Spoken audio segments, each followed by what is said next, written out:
Good day, everyone, and welcome to this session around ESCOs and towercos and mobile operators. My name is Peter Schulze. I'm very glad to welcome you. I'd also like to welcome the panelists. We have Francis from Safaricom, we have Khaled from IPT, and we have Salem from Etisalat. I'd like you each to introduce yourselves briefly. Start with Francis. Thanks, Peter. My name is Francis Murabula. I lead the supply chain management function in Safaricom in Kenya. Safaricom is a mobile operator in Kenya. I'm happy to be here. Thank you very much. Thank you, Francis. Salem? Yes, Salim Al-Mannai. I'm from Etisalat Infrastructure Technology, Etisalat International. As you are aware, that Etisalat has a presence in Africa through our major operation through Morocco Telecom. We have a presence in Morocco, Mauritania, Mali, Niger, Chad, Ivory Coast, Burkina Faso, Benin, Togo, Gabon, and Central Republic of Africa, in addition to our operation in Egypt. So I'm glad to be here, and I hope that everybody is safe and well. Thank you very, very much, Salem. Khaled. Thank you, Peter. I'm Khaled Habban from IPT PowerTech. IPT PowerTech, we are initially power system integrators for the telecom industry. We are telecom services provider. We are O&M provider in so many countries. We're present in 12 countries globally. And we are proud to be one of the leading telecom ESCOs as well, with more than 10,000 sites under management. Thank you very much, Khaled. So the question that we're here to discuss today goes around the emergence of ESCOs and how the mobile operators feel about ESCOs versus towercos, and what the various roles are of ESCOs and towercos. So if I can start with Salem, the ESCO versus the towerco model in Etisalat's experience? Yes, thank you very much, Peter. And in this discussion, I will present our thoughts in Etisalat, how we look to the ESCO and towerco as well. Definitely both solutions are toward improving the efficiency of our operation, controlling the OPEX, and improving the company overall performance, financial performance. However, when it comes to the towerco, we had in our previous operation in Nigeria an experience where we have sold our tower to one of the towerco companies. The overall experience didn't go well, either because we as an MNO we were not prepared, or because of the towerco company were also not prepared. We have been concluding that our experience in towerco was not successful, at least in one of the experiences.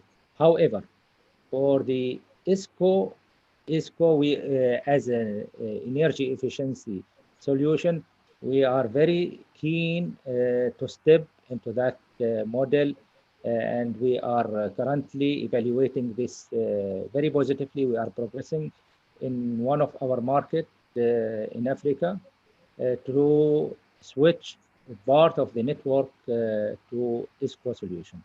We are in a stage we are studying, analyzing, and also trying to make a deal for ESCO solution. Thank you very much. Francis, your experience with Safaricom? Yeah, thanks, Peter. I will also just explain our thinking at Safaricom in terms of towerco versus ESCO. And actually, we don't look at it as towerco versus ESCO, but we look at it more as a continuous evolution. And it comes from this perspective.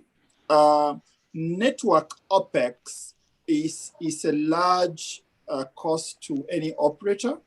and is therefore always a primary focus for continuous optimization.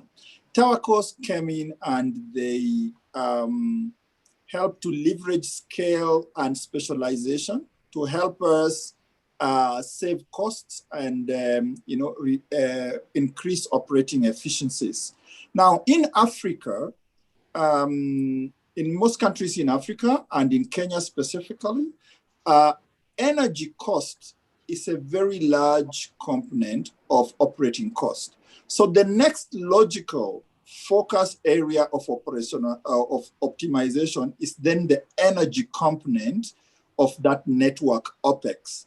And that is why we see that ESCOs coming in to give that specialization and that specific focus on energy is a very welcome progression beyond just the towerco. And that is how we have looked at it. So we're looking to ESCOs to help us to optimize that energy bit. Thank you very much. Khaled, I believe that IPT provides services both to towercos and to MNOs. Could you talk about the differences between what those services look like for the two customers or what the customer's requirements are? Well, thank you, Peter. In fact, the services and outputs are exactly the same.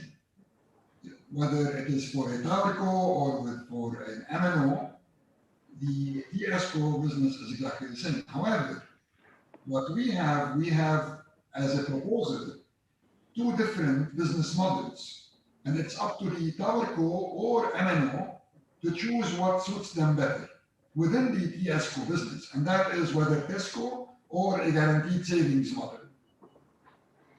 Both are exactly the same in terms of output, whereby the customer, the client, the towerco or MNO gets power availability, pays for power as a service, and has guaranteed SLAs, KPIs, diesel consumption, and all. The only difference between both models is one model where we invest in the CapEx ourselves, and accordingly, the cost of the CapEx becomes part of the monthly installments over the period of the contract. And the guaranteed savings model is effectively the same, but the MNO or the towerco chooses to buy and acquire those equipment from us particularly, and we guarantee their performance by immediately committing to a cost for O&M, CapEx replacement, diesel consumption, SLAs, KPIs over a period of time. So that really depends on whether the MNO or the towerco decides to put in the CapEx or goes into a full OpEx model. Yeah, both work pretty well, exactly the same way with this CapEx investment difference, and that's all. Okay, so the difference between your two models is in the one case, the MNO or towerco would invest the CapEx. In the other case, you would invest the CapEx and they would just pay you the amortization of that CapEx over the period of the contract. Okay, in terms of the community, how does the community benefit if an MNO chooses to implement the ESCO model? We know that a lot of the drive for ESCO is in areas where there is, as Francis mentioned, insufficient or no grid availability. So it's beyond the grid. The problem that MNOs have, in my experience in places like that, is that their customers are now unable to recharge their devices, which means that network traffic suffers. So how does the ESCO model intend to address those kinds of community problems? Francis? Yeah, thanks, Peter. In Safaricom, when thinking about energy as a critical component of the network, we have gone beyond the grid. We have looked at different ways of providing rural communities with energy. So the first and the easiest was for us to invest our own capex to extend the grid where the communities were closer to the grid but not grid connected. So we invested capex to extend the grid, but that could only go so far. So the next logical way to connect those communities with sources of power is either standalone sources of power or creating mini grid within those communities. And what we have found is the ESCOs have a lot more focus and a lot more vision around creating efficient power for this kind of scenarios. That is why the ESCOs are starting to be a lot more attractive to us in terms of serving those rural communities than either ourselves trying to invest capex or the towercos. So the community, when the ESCO, in the ESCO model, the communities therefore benefit from that creation of the local mini grids that the ESCOs are able to bring. And that is one of the, projects. We are currently talking to different ESCOs to be able to roll out. So we see the communities really benefiting from this. Thank you, Francis. Salem, a lot of the markets that you mentioned that you operate in are areas with very low grid availability and large areas that are beyond the grid. Is your experience similar? Very much similar. Actually, our focus now on the first phase of the implementation of the ESCO is for the off-grid sites, where the local network or the local utility is not, or the grid is not available. So because usually the mode of operation for those sites are on diesel engines, and there are huge OPEX and diesel consumption there. ESCOs usually invest to provide the power in the areas where there is no grid. We think that the community could benefit as a result of developing the power in the off-grid sites or the MNO. Yes. Thank you very much, Salem. Khaled, do you see mini grids as an opportunity for the ESCOs? Well, yes, in some cases it could be. We are working on a pilot test currently in Conakry in remote regions whereby we move into microgrid or mini grid, whereby we give some power for the village around the site, and mainly for the, not only for charging of phones, but rather also for a couple of lights, the necessities. So we're working on that as a, as a pilot sample, hoping to be able to expand on it. What remains the biggest challenge in creating those microgrids or mini grids and going into distribution is the distribution from the site to the houses or the rooms around the village, and collecting from the individuals and the households the cost of electricity provided. That remains a challenge that we're working on, but definitely this is one of the added value of having a telecom ESCO providing more community benefits in remote and rural areas where we operate. Okay, we're talking mostly about energy that is derived from diesel. How do you see the security and the integration with the community as benefiting the security of diesel and the security of the energy supply for the operator / towerco from an ESCO. Salem, have you got any comment on that?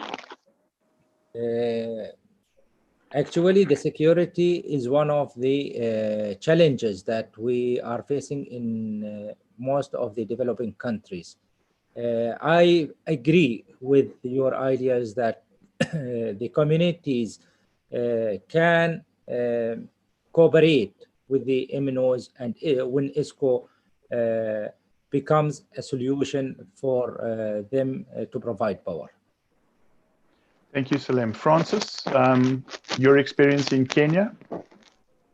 Yeah, Peter, although the issue of fuel and security also is a big one in Kenya. What we have found is that we have to take a real good community approach in solving that particular issues, because the insecurity comes from the community itself, and the community will have information about the people who would want to, break into the sites and steal the diesel. So you have to have a community approach to security. Ensure that the community understands that this site is for their benefit, and also integrate the security with the local community so that they take care of it themselves, other than seeing that somebody else, coming from outside is taking care of it. But having said that, one big thing we see about ESCO is this vision and hope that we can have renewables substitute fossil fuels over time. And maybe we'll comment more about that a little bit later. Yes, I'm looking forward to that. Khaled, your experience, I mean, you must be managing hundreds of thousands of liters of fuel on a daily basis with the number of base stations that you're running. How do you find the security of fuel and relationships with communities? Well, Peter, you touched on a very important subject. Yes, indeed, we manage hundreds of thousands of liters. However, what we do initially in transformation of the site, we transform the sites into becoming less diesel dependent, more solar dependent to start with. Of course, not all sites can be 100% solar sites. Those sites which can be 100%, and there are hundreds and hundreds of sites which we transform into pure solar, but as power, requirement as it goes higher, then there would be a hybrid need. Still, those hybrid sites that have mostly, there are sites which are solar where we have no problem on the diesel.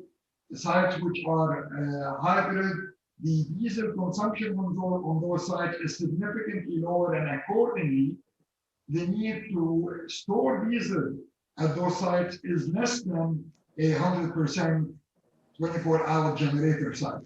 So on that front, that's step 2 into reducing risk.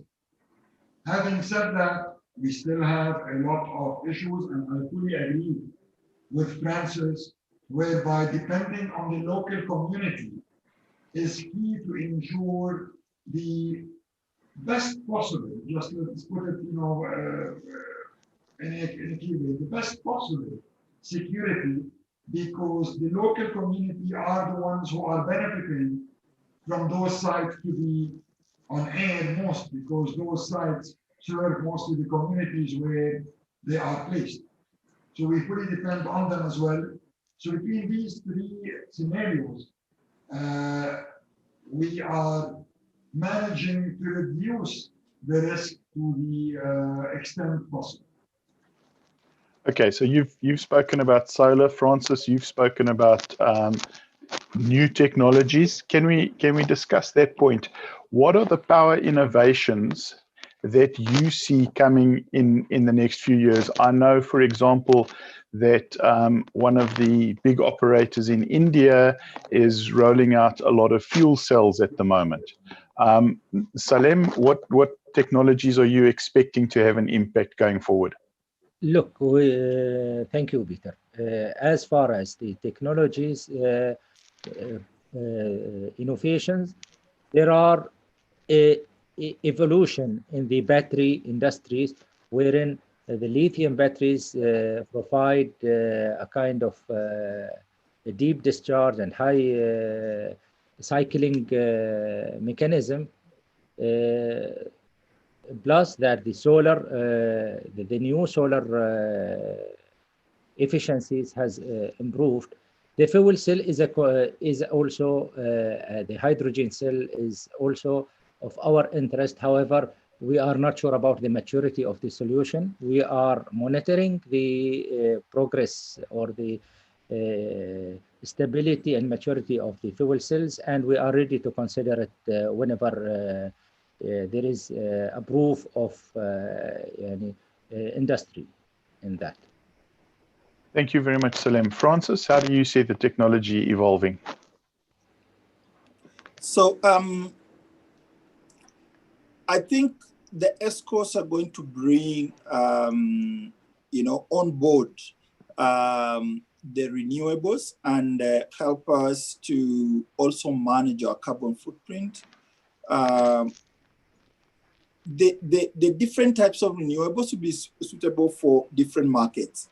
In Kenya, what I see as what is going to be the two predominant renewable sources is going to be wind and solar. The reason is these are, quite abundantly available in Kenya, and therefore they lend themselves to better suitability to power rural communities. However, solar is much more scalable and easy to install. It can be rolled out quickly than wind. But we do have, from our own experience, we actually do have both wind and solar and at times a hybrid of the two to give a very resilient energy configuration. So I see that the ESCOs will have the capability to bring these renewables really to our networks. Thank you very much, Francis. Khaled? Well, like I said in the beginning, we are initially, before being an ESCO, we are a power system integrator. So power for telecom. So power is in the core of our business, and that's the most important pillar based on which we build on our ESCO business. So our continuous search for the most efficient power solutions is what we do every day. Currently, and here I fully agree with Salim and Francis, currently the higher efficiency of solar is definitely helping. The evolution of fuel cells is still at early stages, particularly when it comes to the logistics of it and making it available at site level, especially in Africa, where it's more difficult and more widely spread, as opposed to having solar and diesel. Solar, you install it once, diesel is available in abundance. So we see that fuel cells, we will get there eventually, but between solar and lithium, which we see major developments happening continuously, this is the short-term year to 3 year horizon that we can see maturing faster than fuel cells. Thank you, Khalid. In terms of this model and how things change and how the technology and innovation happens, how do you see the ESCO pricing model? I know we've had Khalid talk about guaranteed savings, but if the ESCO is really innovative, and can significantly reduce the costs of energy. How do you see that impacting on the relationship between the operator and the ESCO? Salem? Actually, we look to the ESCO mainly as a financial solution to cut down the energy cost. And definitely the saving from ESCO models that currently we are evaluating should result into a saving not less than in the range of 10 to 15% of current cost. This is the main driver for us to consider the ESCO solution. Thank you very much, Francis. Yeah, thanks, Peter. So we also look at ESCO as since we have two major motivations for looking at ESCO. The first is the one I talked about, which was the natural evolution of looking for cost-saving efficiencies, cost efficiencies around network infrastructure. And the second one is greening. However, in terms of pricing model, we look at ESCO as being able to give a guaranteed, a more stable savings framework because they are able to evolve the efficiencies around the energy, and they are in control of that roadmap, and therefore they can give us a more guaranteed unit cost of energy. So that's how we want to engage with them. Khaled, your comments on how this model works at the moment and how it will evolve? Yeah, sure. I think, I fully agree again with Sam and Nancy. The value of the ESCO, whether it's for MNOs or even for towercos, is that ESCO's main and only focus is power. There is nothing else that we do other than power for telecom. So for the MNOs or towercos, we ensure that they get a streamlined cost planning for an extended period of time, whether it's on CapEx, whether it's on OpEx. There are no surprises. Okay, and if there were any surprises to come, it will not be a burden on the client, but rather a burden on the ESCO themselves. Okay, so it is a combination of ensuring the savings upfront, giving the ability for MNOs and towercos to plan on those savings consistently over time, and ensuring that they happen without taking any risk in the process. Whether it is on CapEx investment, that might happen because sometimes an investment required in additional batteries or in generators that need to be changed. Sometimes they are budgeted, in other times they are not budgeted, and they come up as surprises in the budgets in the years to come. So all these uncertainties and planning are taken off their back, on top of ensuring the savings, which is the most important thing, from day one throughout the period of the contract. Okay, we've focused quite extensively on the financial implications, the fact that this is savings and OpEx based, and the fact that the operators are now able to have a guaranteed budget cycle. What about the technical aspects in terms of the SLAs and the reliability of the power that's offered? Salem, how much does the reliability of the power play a role in your selection of an ESCO? Thank you, Peter.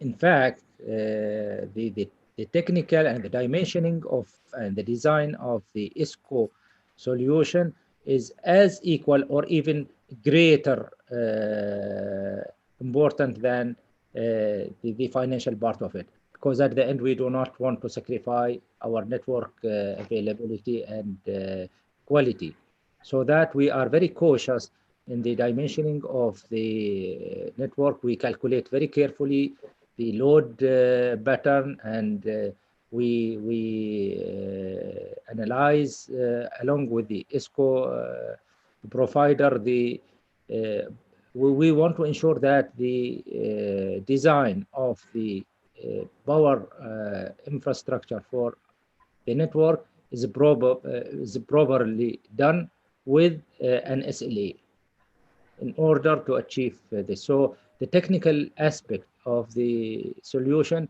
is in fact important or higher important than the financial part. Thank you, Salim. Francis? Yeah, yes, I agree completely with what Salim has said. Power is at the core of availability of services. Yeah, if power goes, everything goes. So when agreeing a design for power resilience, we have to ensure that we're talking with the ESCO at least at a minimum on 4 nines, 99.99% availability. And we have to be convinced that the design incorporates the right redundancies and the right resilience to be able to accommodate that. As Salim said, that is really important to us. I wouldn't say it is even more important than, yeah, it's probably more important than the cost, but the cost is also very, very important. We must achieve both. We don't want to trade off between those two. We really want to achieve both. Thank you very much, Francis. Yeah, I mean, we know that in the access network, 80% of the downtime is attributable to problems with power. So it is a critical element. Khaled, your customers, how do they see the play-off between saving money and availability? Well, I mean, our customers and ourselves, we see that availability comes first. You know, that's the most important element. You know, and that's something we don't compromise. But on the ESCO side, it's very important to know. And that's, you know, we always focus on this point because it's so critical. That for us, an ESCO is a company that provides 3 main things. First, knowledge and ownership of the power solution is not only from a financial aspect, but from a performance aspect. Because the sizing, the choice of components, all depends on whether this solution will perform, and that's very important for the MNO and the towerco to ensure that this provider and this ESCO is knowledgeable and is an expert in power, and that's on one hand. On the other hand, knowledge of the field and having feet on the ground and being an O&M service provider himself, because also the best solutions without being properly serviced on the on the ground will not perform as much. So being these specialists in power, being the O&M specialist, and as well being having the financial strength to be able to ensure continuity in the short, medium, and long term are key. So these are the 3 legs to ensure the availability and the continuity that towercos and MNOs look for. Thank you very much, Khaled. Salim, I know that you have a case study that you've got some slides around. If you'd like to share those slides with us. Okay, the share will be from my side. We can make we'll make your slides available on the resource hub on the main event. Okay. Yes, I think it's okay. Thank you very much, Matt. In that case, what we'll do is we'll wrap up. So Francis, thank you very, very much for your participation. Khaled, thank you very much for your participation. Salim, thank you. It's been a pleasure meeting you all, and I'm sure that the ESCO model is going to grow from strength to strength. Yeah. Back to you, Matt. Matt, you're muted. Thank you very, very much, everyone. Been fantastic show. Been really having a good time listening to everyone's contributions. And I'd just like to do a few comments to close the show. Big thank you to our sponsors and speakers. A thank you to our attendees. Now, attention obviously remains centered on operational efficiency, but we are seeing other issues coming to the fore. Africa is going to see lots of further M&A, lots of new build, and you can really tell from the focus on the fundamental drivers of African connectivity from Helios, A2C, African Mobile Network. They may all have different visions for it, but it's very clear the potential for Africa is enormous. The number of sites which need to be added just in Nigeria is in the order of 80,000 plus, and you can see that across the rest of the continent too.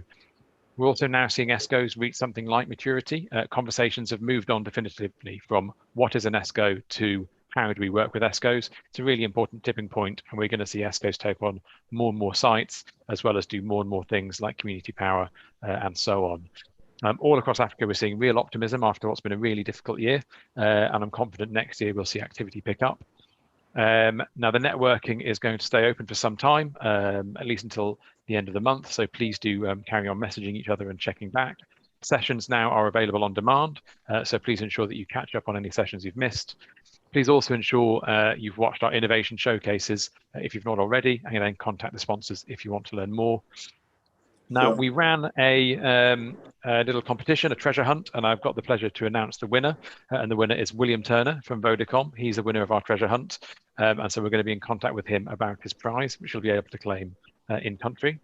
The next show for Tower Exchange is the Meetup Asia on the 8th to the 9th of December. And I hope to see plenty of you there. And I hope to see you continue to support us. It's been a difficult year for all of us. And I'm just really pleased we've been able to bring everyone together. So thank you very much for taking part.